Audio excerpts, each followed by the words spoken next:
This ABC15 Flash Briefing is sponsored by Sanderson Ford. All roads lead to Sanderson Ford. Hello, I'm Megan Thompson with your afternoon update now from ABC15 Arizona. Weeks after his death and still no arrests in the killing of 16-year-old Preston Lord. The FBI now helping Queen Creek police in their investigation. The Valley teen died after being assaulted at a Halloween party. Queen Creek police have multiple persons of interest identified in the investigation. Several East Valley schools, including Combs High, where Preston attended, will be honoring the teen this Monday by asking everyone to wear orange. It's part of the Light Up the Night campaign. It's a major fentanyl crime bust with ties right here to the Valley. We're learning more than a dozen people are facing trafficking charges in Minnesota. They're accused of traveling here to Phoenix to get fentanyl pills to sell in the Minneapolis area. Over the time that we have been working on these cases, many community members have asked us how this deadly drug gets here and who is selling it. These charges illustrate one of the ways that fentanyl is brought to Minneapolis, by mail and by plane from suppliers in Arizona. Officials say they seized more than 25 pounds of fentanyl, dozens of guns, and nearly $500,000 in cash in this investigation.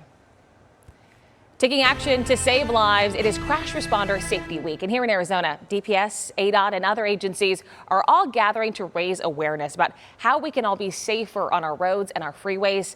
ABC 15's Amelia Fabiano has more.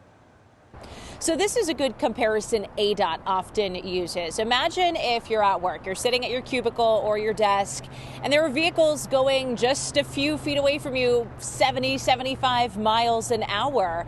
It's distracting, but it's also dangerous while you're trying to get your job done, right? And that's sometimes what DPS troopers, tow truck drivers, ADOT workers deal with out on our roads and freeways while they're maybe trying to clear up a crash scene. So there are some things we can all do to keep them safer. It can have deadly consequences otherwise. ADOT reports from 2020 to 2022, at least 5 responders were hit and killed by vehicles. On average, in the U.S., 1 tow truck operator is killed every 6 days. That's according to national crash data. The best way, officials say, we can prevent one of these crashes: pay attention on the roads and follow the move over law. That law requires drivers to move over one lane or slow down if it's not safe to change lanes when coming up on any vehicle with flashing lights pulled to the side of a road or highway. Again, it's a law, not a recommendation. That doesn't just mean police lights either, or tow truck lights, but passenger vehicles with flashing hazards on too. It could save a life. There's a matter of feet separating us from the traffic, and we do need to be able to move around in order to assist the folks that are there. And if the motoring public can just slow down, take a couple seconds out of their day, slow down, move over if possible, give us some room, that will give us an additional 10 to 12 feet to do our jobs and make everybody safe.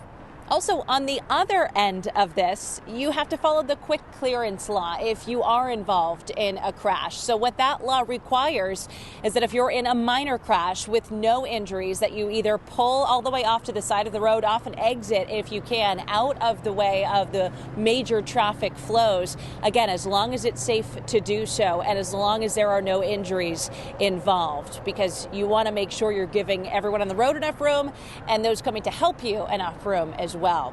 Reporting in Phoenix, Amelia Fabiano, ABC 15 Arizona.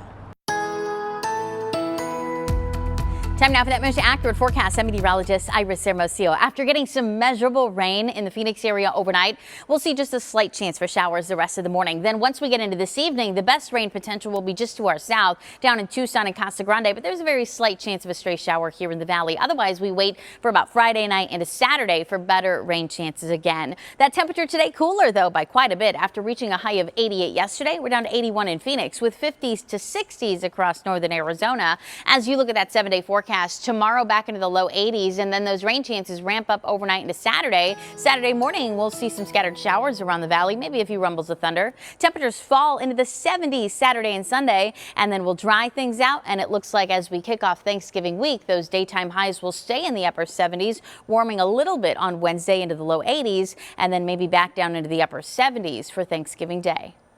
You can expect another update from us tonight. Until then, get the latest news, weather, and traffic at abc15.com, or go ahead and download that free ABC 15 mobile app. This ABC15 Flash Briefing is sponsored by Sanderson Ford. All roads lead to Sanderson Ford.